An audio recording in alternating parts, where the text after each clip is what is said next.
What's going on, YouTubers? It's the Natural Born Thriller.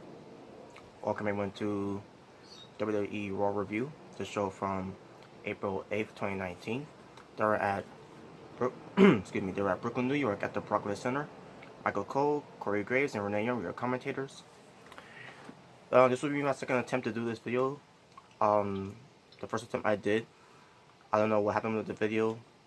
I was trying to look for it on my laptop. I thought maybe I sent it to my laptop from my phone, or I was trying to look through it on my phone as well. But for some reason, it wasn't there. I don't know if it got lost or if I mistakenly accidentally deleted it by mistake.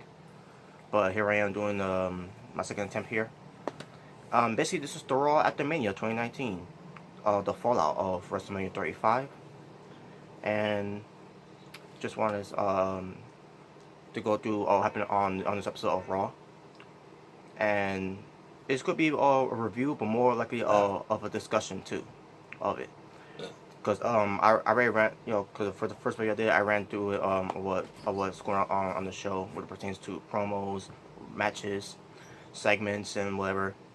And I'm just gonna just talk about it and just discuss it instead of just reviewing much of it. But this will still be a raw review of it, but but it's gonna be more of a discussion of how I feel about the show. So that being said, let's jump right into it.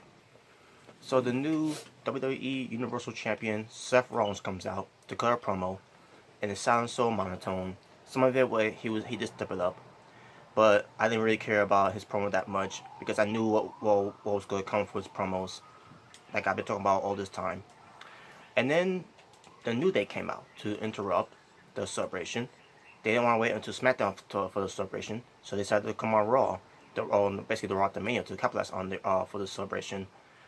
So basically, Kofi Kingston was with Big E and Xavier Woods, which that was annoying.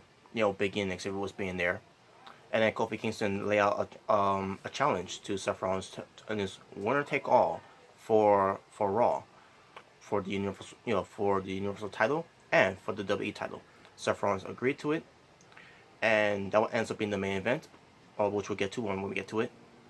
And there you go. That was the stuff for the opening of Raw, and we'll get to the main event. And so far, my thoughts of it, Seth Rollins, like I said, with his promos, I wasn't into it that much. But with Kofi Kingston, his promo was okay, but the New Day was annoying me with them just being a couple of goofballs acting up back in the background. We got the Revival getting the rematch of the Raw Tag Team Championship against Zack Ryder and Kurt Hawkins. Even though WWE said that there'll be no more rematches for anyone that loses the belts, but we're going to forget about that though, right? So much for that. But the match was pretty good. The Revival lost to Kurt Hawkins and Zack Ryder. Kurt Hawkins pins Scott Dawson this time in the match. Oh, excuse me. So yeah, the Revival are back to being the Burial, and they still are not happy with working for WWE. But I thought the match was good though. Not going to harbor that much. Mike Rome was in the ring introducing the former acting Raw GM, former Money in the Bank winner, former Andre the Giant Memorial Battle Royal winner, Golden Boxing champion, and again, WWE gives a fuck about that anyways. And the guy who beat Kurt Angle in his farewell match at WrestleMania 35, Boring Corbin, comes out. He cuts the promo out, and I didn't care. I didn't listen to his promo. Kurt Angle came out to confront him, basically shake his hand, only for Kurt Angle to give him an angle slam and an ankle lock, or angle lock, whatever you want to say. And finally, we get the main roster debut of Lars Sullivan, the Freak. Just wait. In a couple of months, they're going to change his name, like they always do when anyone comes up to the main roster. Like with Mustafa Ali, they took away his first name and he just called Ali. With Andrade and Honest, it took them a year to change his name to just have his first name called Andrade. And now just wait for Lars Sullivan. It's going to happen in a couple of months. They're going to take away his last name Sullivan and just call him Lars. But Lars Sullivan comes out Yeah, for now he's Lars Sullivan. He attacks Kurt Angle, gives him the freak accident, gives him the diving headbutt, and that was it. So yeah, a long overdue of Lars Sullivan, which is not his fault because he had an anxiety attack. So that's why he decided to give him that time off at the time. So he was supposed to be at TLC, but plans changed, and then he was supposed to be making his main roster debut with the rest of the NXT call ups, because WWE was trying to convince people, or should I say, lying people saying that we're going to do something new and fresh, and they didn't do it. It's still the same old shit. But they did give us NXT call ups though. But Lars Sullivan was one guy was not a part of it because he was going through an anxiety attack, because I guess he had stage fright of to finally getting on national television. So yeah, but that's that. But yeah, Lars Sullivan, he looks hopefully he got better after going through all that, and now he could get back on what he's been doing on NXT, and that's to do to run Rush up on the main this time on the main roster. Alexa Bliss defeat Bayley. I think it was about 2 minutes, but it was too short. Bayley botched a spot. Match was just sloppy. But yeah, this is Alexa Bliss's in-ring return, and nothing else to do about that. So, hey, Alexa Bliss is back in the ring. The Raw and SmackDown Women's Champion, or should I say the new Raw and SmackDown Women's Champion, the man, right? Becky Lynch. She comes out. She cuts a promo. She mentioned at one point she was a bartender at one point from away from the Barclays Center, and now here she is years later, in as a wrestler, and she's doing obviously great now. Before she was an afterthought, and now she's being recognized as as a hot act in WWE right now. Took WWE long enough to realize that, and when I mean WWE, I mean Vince. Becky Lynch says something about being Becky 2 belts, because she's got 2 belts now. And then Bessie says something about Ronda Rousey and Charlotte Flair, and she's the man, and blah blah blah. But I thought it was a good promo though. She's been doing very well cutting promos now, Becky Lynch. Because she's now she got the confidence behind her.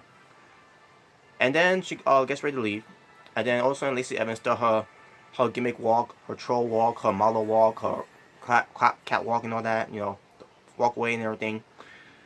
But then Becky Lynch and Lacey Evans got face to face. Lacey Evans was going to leave, and all of a sudden out of nowhere, boom, gives her the woman's right to Becky Lynch. And I said myself, oh, so finally she did something now, which kind of shocked me, by the way, that they did that, because all Lacey Evans has been doing for months is walk out there, waving to people, stops, turns around, walks to the back, and that was it. But now they're gonna have to do something now. So basically, she punches Becky Lynch with the woman's right, and Becky Lynch goes after Lacey Evans. They start fighting. Lacey Evans hightailed that out there after that, because she was about to get ready to get to disarm her by Becky Lynch. We get referees coming out there, and there you go. That was the end of it. So that's gonna be the next feud. Ronda Rousey's gonna be out because of a hand injury, and Charlotte Flair, I don't know what's the excuse of why Charlotte Flair is not gonna be there, other than her getting married to Andrade Cien Almas, which probably if that's the case, then why Andrade Cien Almas is still there. Yeah, just saying, but whatever. But yeah, that's gonna be the next feud though. Now they was going to do something with Lacey Evans getting the title shot at WrestleMania against Asuka, but as always, plans change. And on top of that, Lacey Evans hasn't wrestled a match since the Royal Rumble. And yeah, she may wrestle house shows too, but no one cares about that. All people care about is what can they do for anyone watching on the television set. So there you go. But yeah, we'll see how that where it goes from there. Charlie Caruso interviews Seth freaking Rollins. Sounded all monotone of this interview backstage, where it pertains to Kofi Kingston for the winner take all match for them at the main event. Says something about he's going to step up his A game, and represents to Kofi Kingston, B plus ain't gonna cut it, and that was it.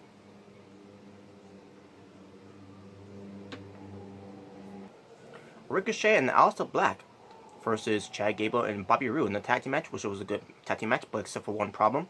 The fans, for some fucking reason, didn't care because they started doing the wave for out of fucking nowhere.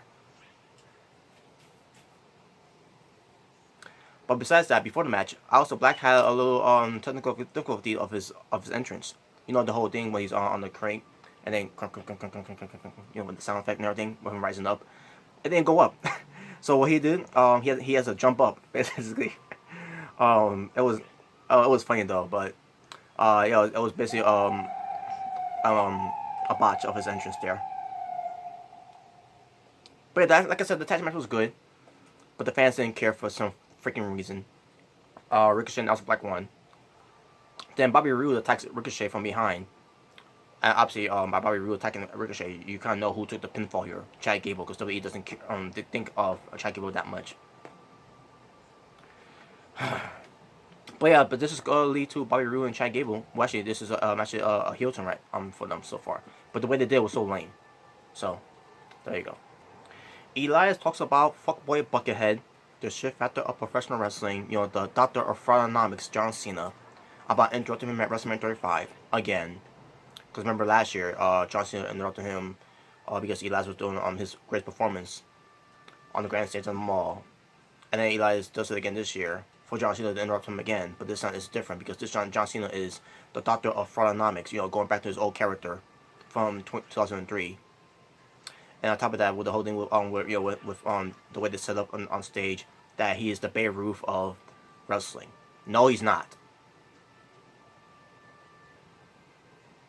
So Eli said for tonight's Raw, he's gonna do he's gonna continue on of his greatest performance that he's that's left off by WrestleMania, and you know, because of all the McMahons. And he said if anyone interrupts, doesn't matter who it is, even if it's Vince McMahon who interrupts him, there's gonna be hell to pay.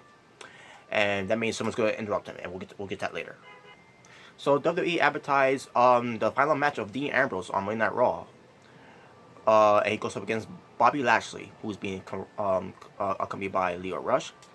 So Dean Ambrose in the ring waiting for Bobby Lashley to get in the ring. Lio Rush got a microphone. He's going to cut a promo, but he didn't say anything until they got to the ring. And then Bobby Lashley asked for the mic and said to Dean Ambrose, "So you're gonna be, you know, this is gonna be your final match." And he's like, "But don't worry about your wife, because I'll take care of her." That was a savage moment there for Bobby Lashley, and Renee Young looked disgusted as they panned to her at commentary. Dean Ambrose snapped and went after Bobby Lashley. The match never continued.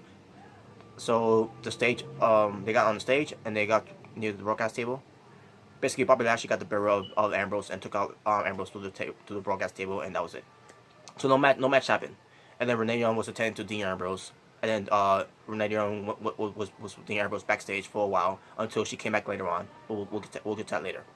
But yeah, so I'm watching this and I'm saying to myself, this makes no sense because WWE has been telling us on TV that Dean Ambrose is gonna be leaving anyways. He's gonna be leaving WWE, and they did this.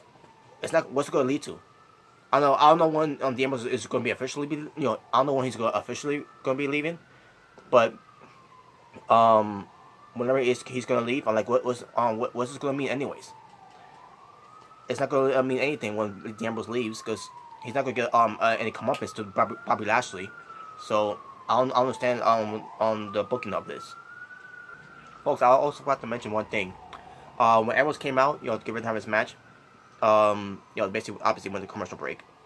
We come back from commercial break. Also, I see a box and there's smoke. Not too much smoke, but there was smoke.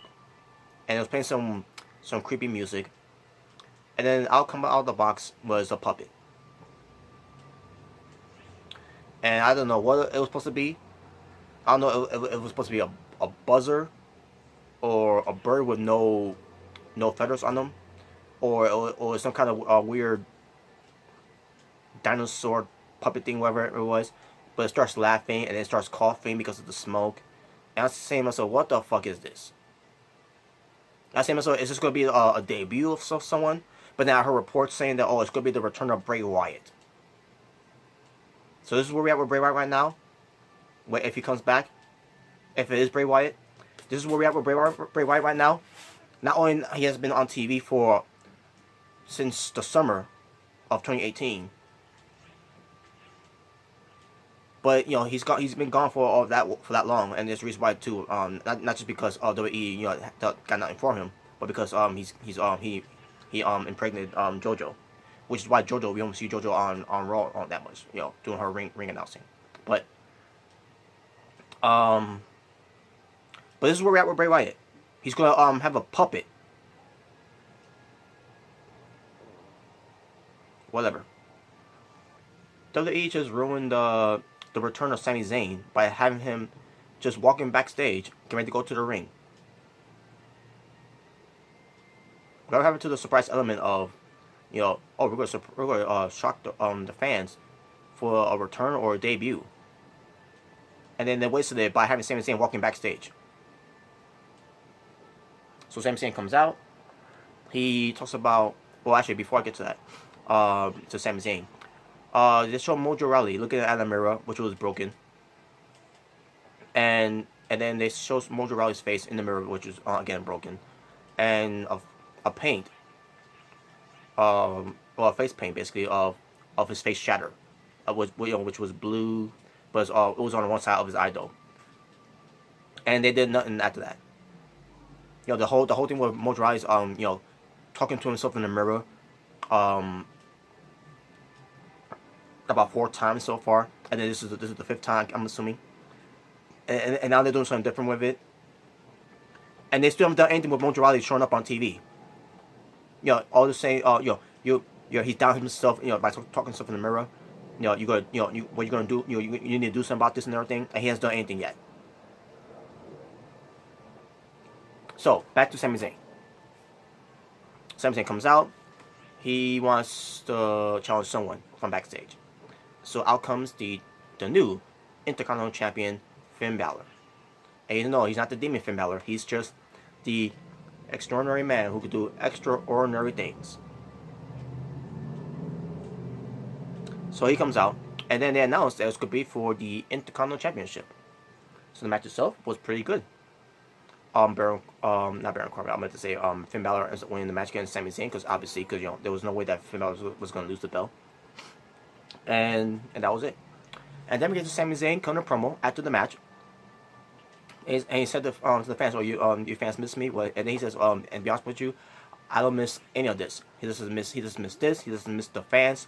He says the WWE is a toxic environment." And he said, "It's not because of the McMahons. It's not because of the wrestlers. It's because of the fans." And from there, I was like, "Yeah, fuck this." I didn't care after that, and it was stupid. It made no fucking sense. So yeah, basically, what Sami Zayn returning, we didn't know if he's still gonna be a heel or he's gonna be a baby face, but now we know now.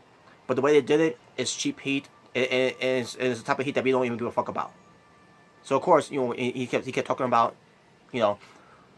that the fans are the reason why that this WWE is a toxic. No, it's not because of the fans. Because of Vince McMahon.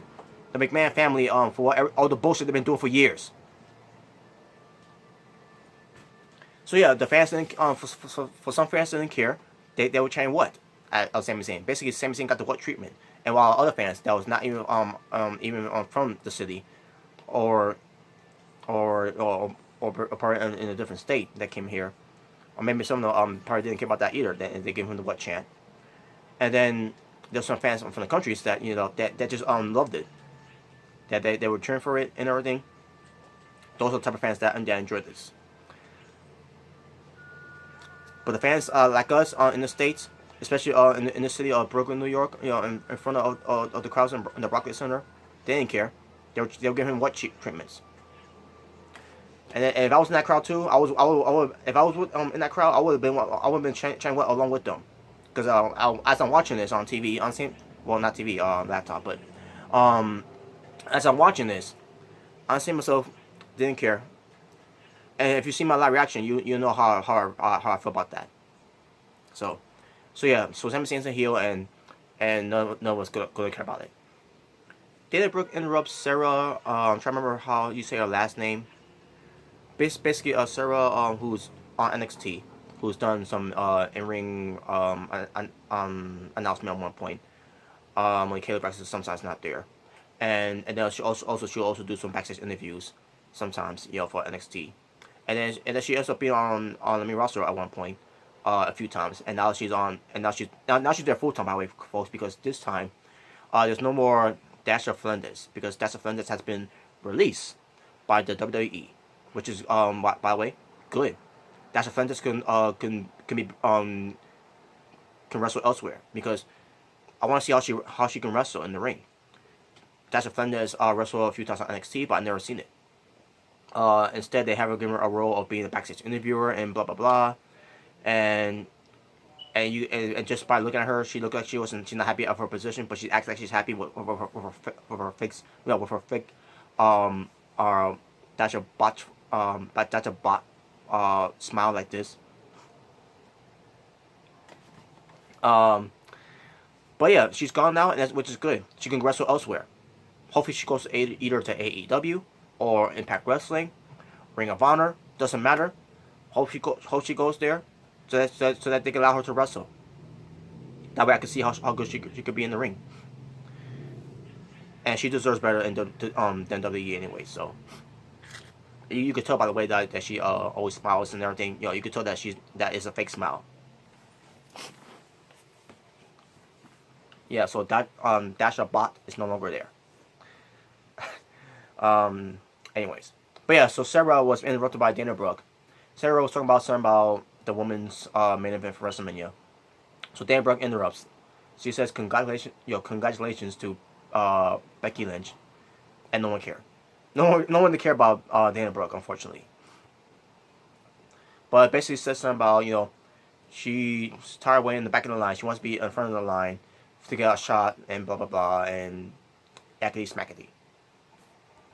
So Elias does his great performance on the Raw at the Mania. He starts doing his whole stick of who wants to walk with Elias. WWE stands for walk with Elias and everything. He's still over, by the way, and then he got a chance from the crowds.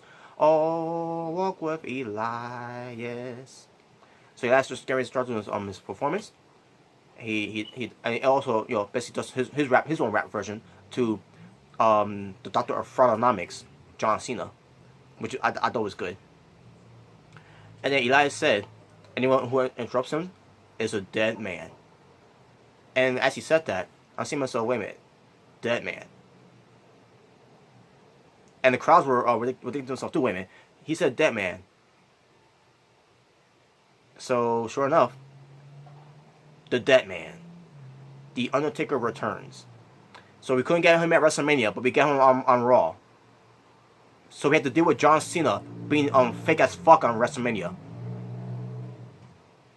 Instead of not getting the Undertaker at WrestleMania instead to interrupt Elias.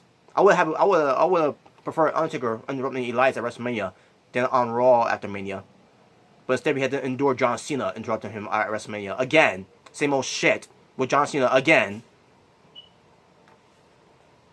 But yeah, but Undertaker coming out there, I was waiting to see if it just wasn't a swerve, because we didn't hear anything about Undertaker appearing on Raw. So sure enough, he comes out, and Undertaker look like he lost weight. He doesn't have that pregnant belly fat anymore. But Undertaker look like he also shaved the side of his head. He still got the long hair though, but you can see how he's getting old now. He's getting up there in age. But yeah, Undertaker made his return, and it was pretty cool. Undertaker interrupts Elias. Elias tries to beat him up, but Undertaker gives him a big boot, gives him a chokeslam, gives him a tombstone power driver, and Undertaker made him rest in peace. So what's that gonna lead to? I don't know. But I heard Undertaker signed a new deal with WWE. So yeah, for so much for Undertaker retiring from wrestling. And on top of that, he's gonna be at the next Saudi Arabia show for WWE in June. Originally, it was supposed to be next month on May, but they decided to change schedule. Basically, I don't know why, but whatever. But it's gonna be in June. But guess what? I'm not watching it anyways. After what happened with those people did from Saudi Arabia to this the Washington Post journalist. Why should I care about that? And why should WWE even do business with them after all that bullshit happened back in October? I'm assuming it's back in October. Either way, but whatever. But I guess it's all about that blood money for WWE, right? So yeah, so Undertaker returned, and he looked good.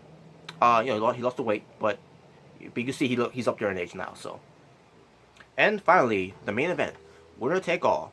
Seth Rollins defends his Universal Championship versus Kofi Kingston for his WWE Championship. New Day is banned from ringside, and as you mentioned this too, by the way, Kofi Kingston said something about the Shield. They're not together anymore. But you keep your boys away, and I'll keep my boys away, and we can have a winner take all match, and we get this match. Match itself starting up pretty good, and then WWE decided to do something stupid. Now, either way, we kind of knew it was going to get a decided winner here. Respected either a no contest, a double countout, or whatever. All these disqualification what pertains to someone interfering. Now, WWE did do that, have someone interfere to cause a DQ, which Kofi Kingston won that match by disqualification, because someone interfered. Now, WWE, the way they could have done it, they could have at least had, instead of having Lars Sullivan attacking Kurt Angle, you could have Lars Sullivan come out there to attack Kofi Kingston, and then also take out Seth Rollins too, basically laying them both out. You could have the Undisputed Era go out there, to do a beatdown onto Kofi and Seth Rollins. You could have Drew McIntyre come out there and lay the waste on both of them. You could have you could even have Baron Corbin. I mean, he already got the heat anyways. You might as well give it to him as well. But you could also have Daniel Bryan come out there to attack to make the attack to interrupt, because he's already he's a heel and all that. So, and you could have Rowan along with him. But instead of giving those guys heat, for some reason, for some stupid reason, WWE decided to give that type of heat to interrupt the match to the Bar, Cesaro and Sheamus. Are you fucking kidding me? So, Seth Rollins got in the ring to help out Kofi Kingston. Basically, Kofi Kingston and Seth Rollins fight off the Bar. And then Seth Rollins got on the mic and said, let's make this a tag team match.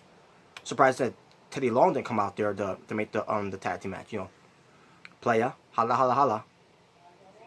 This was so fucking stupid. So, someone in the back thought this was going to be a great idea for the Bar to interrupt this match. Now, we expect someone to interrupt the match anyways. We expect, we expect any outcome winner of this match, because there was no way they're going to unify the belts, But the way they did it was so fucking stupid, and it was a fucking waste. A waste of a main event spot for Monday Night Raw, and it's the Raw at the Mania. Who the fuck thought that was gonna be a great idea? Oh yeah, because people love the boo the Bar. No, it's not. It's not that. They didn't want to booing the Bar because of that poor decision that was made. They were booing the poor decision that WWE's behalf, and WWE want to talk about for Sami Zayn on the mic. When we cut that promo earlier, saying the fans are making the WWE a toxic environment. No, the WWE with the shitty booking made this company a toxic environment. So we get this tag team match, and which ended up being the main event, and it was. Now I'll give it credit for credit's due. The match was good, but the crowd didn't care. They were doing the wave. They were at one point doing beach balls. They were doing CM Punk chants. They were doing AEW chants. They were chanting we want refunds. They were chanting bullshit. Now for most of it, CM Punk chants, the beach ball parts were during the commercial break. I heard on that that was what was going on during the commercial break at the time. But the rest of it, AEW chants and everything, the wave, the bullshit chants, we want refund chants, and I agree. I agree with these fans. I don't blame the fans for crap on this match. And Seth Rollins, it always happened with Seth Rollins too, by the way. Seth Rollins is always in this predicament since 2016, and then from last year for 2018, and now this year in 2019. It's like Seth Rollins can't get away all these bad fans crapping on the things that WWE, for WWE's part, which it's their fault for the stupidity of this booking. So yeah, and I don't blame the fans for this one, but y'all also gotta feel bad for the performers in the match too. you know, the Bar, Cesaro, and Sheamus, Seth Rollins and Kofi Kingston, the champions, from the different brands. Yeah, I feel bad for them. For WWE's shitty decision making for this main event. Why even do it? Why even do that? Anyways, you know, the whole winner take all thing. Why even do the winner take all thing? Just on the way to, you know, and this is you're basically on paper for WWE. Thought that was a great idea to do it to end the show, to send to fans home happy. No, fans were sent home upset and angry, pissed off. So I don't blame them if they wanted their refunds for that, you know. But yeah, but Seth Rollins and Kofi Kingston, they did end up winning the match though. What was that? So anyways, so yeah, they did end up, you know, Kofi Kingston and Seth Rollins ended up winning the match. After the match, they both shook hands, you know, the champions. They put and also ended the show. Dumb, lame ass way to end the show. So fucking stupid. Someone throwing the back. I'm pretty sure that was a Vince call. It wouldn't surprise me if it was Vince McMahon. But wow, if it was Vince, man, he is more out of touch than he's ever been before. And that right there proves it, that he is out of touch. I mean, it's been proven before, but this one right here just proves right there that he's out of touch as fuck. And that was Raw after Mania from April 8th, 2019. Which, by the way, April 8th is my cousin's birthday. Happy birthday to him. He is 30 years old. No, actually, he's 31 years old. I just not remember. He actually is 31 years old, so my apologies. But yeah, happy birthday to my cousin. He's called Recon Cat from on YouTube. I'll put the link in the description. But yeah, but talking about wrestling for Raw at the Mania from April 8th, 2019. 6 matches. I think no, actually it was 5 matches because the one match between Dean Ambrose and Bobby Lashley never happened. So it was going to be 6 matches, but that match never happened. So that's why there was only 5 matches on the show. And my overall strength for the show, this Raw at the Mania was not that crazy. It wasn't, you know, something that you want to go back to watch again, or something you want to talk about, you know, for years to come. So I'm gonna go 4 out of 10. That's the best I can do. That being said, thank you all for watching. It's a Natural Born Driller, saying peace on the streets.